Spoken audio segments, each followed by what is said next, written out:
The Atlanta Falcons had big plans for their first-round pick, Jalon Walker, this season. But just days into training camp, there's already a bump in the road. A hamstring injury has temporarily sidelined the explosive edge rusher. And now, the team's pass-rushing hopes are in a delicate balance. Is this just a minor hiccup? Or the first sign of trouble for a defense looking to reinvent itself? Let's break it all down. Before we dive deep, make sure you hit that like button, subscribe for more NFL coverage, and drop a comment below. What are your expectations for Jalon Walker in year one? Jalon Walker wasn't just another pick in the NFL draft. He was the guy the Falcons targeted to reshape their defensive identity.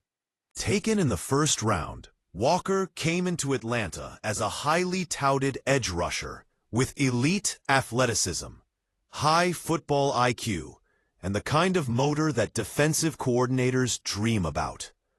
He dominated at Georgia, flashing raw power, sideline-to-sideline range, and a natural ability to get after quarterbacks. The Falcons saw in him a long-term difference-maker, someone who could finally fill the pass-rushing void that has plagued Atlanta for years. But now, just weeks into his NFL journey, he's already navigating his first true professional setback. This isn't just about Walker. This is about what he represents to this new-look Falcons defense. Atlanta used its first-round selections on two edge rushers this year, Jalon Walker and James Pearce. That's not just investment. That's a signal. A declaration that the Falcons are tired of being bottom dwellers in sacks and pressure rates. Walker and Pearce were hand-picked to change that narrative, and in a division with quarterbacks like Baker Mayfield, Bryce Young, and Derek Carr, disrupting timing, collapsing the pocket, and forcing errors are essential. That's why the Falcons are being so calculated with Walker's recovery. They don't just want him on the field in August. They need him at full throttle by September. Hamstring injuries are tricky. They're one of the most common soft tissue injuries in the NFL, especially for players who rely on explosive movement. They don't always heal on a timetable. A tweak can linger. A strain can turn into a tear if not handled correctly. The Falcons' cautious approach isn't just about missing a couple of practices. It's about protecting Walker from the long-term effects of coming back too soon.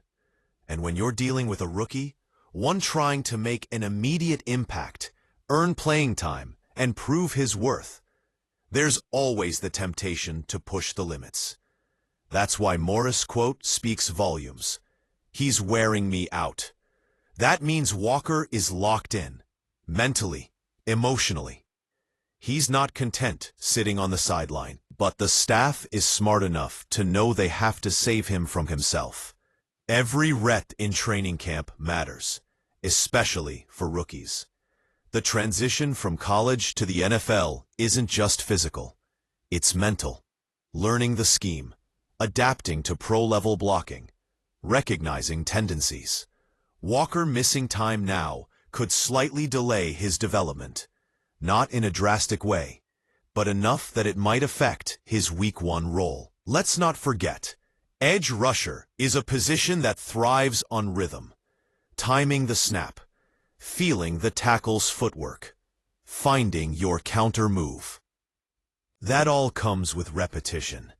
Still, if there's one thing Atlanta fans should feel good about, it's that Walker wants those reps. He's not coasting through camp. He's itching to get back. And that mentality is exactly what makes a young defender great. Raheem Morris isn't just coaching players. He's building a culture. One of discipline, accountability, and controlled aggression. Morris knows that Atlanta's defense won't transform overnight. But having foundational pieces like Walker and Pearce gives him the tools to mold something special. Even with this injury setback, Walker remains a key part of the long-term plan. He's expected to be a rotational piece early, possibly even a starter, depending on how he progresses through camp and preseason. And with a young, fast defense loaded with potential, it's about building chemistry now so they can dominate later. Let's zoom out for a second. Last year, the Falcons ranked near the bottom of the league in sacks. Quarterbacks had way too much time in the pocket, and the defense struggled to get off the field on third down. This year, that has to change. The additions of Walker and Pearce, plus the leadership of veterans like Grady Jarrett and Jesse Bates, give this defense hope. But for Atlanta to truly take the next step, Walker needs to be healthy, he needs to be available, and he needs to be the disruptor they drafted him to be. For now, the Falcons will continue to monitor Walker's progress. Don't expect him to be rushed back into team drills. They're playing the long game. As preseason rolls on, the goal is to ramp him up slowly, make sure there are no setbacks, and get him back on track in time for real snaps this fall. The good news? It doesn't seem serious. And the even better news, Jalon Walker is chomping at the bit to return. That's the kind of mindset that wins games in December and January. What do you think, Falcons fans? Will Jalon Walker bounce back strong from this injury and be a Week 1 impact player? Or is this just the start of an up-and-down rookie campaign? Let us know in the comments. And if you enjoyed this breakdown, smash that like button, subscribe to the channel, and share this video with every Atlanta diehard you know. We've got more NFL updates, training camp breakdowns, and roster analysis coming your way all season long. Stay locked in. Thanks for watching, and we'll catch you next time.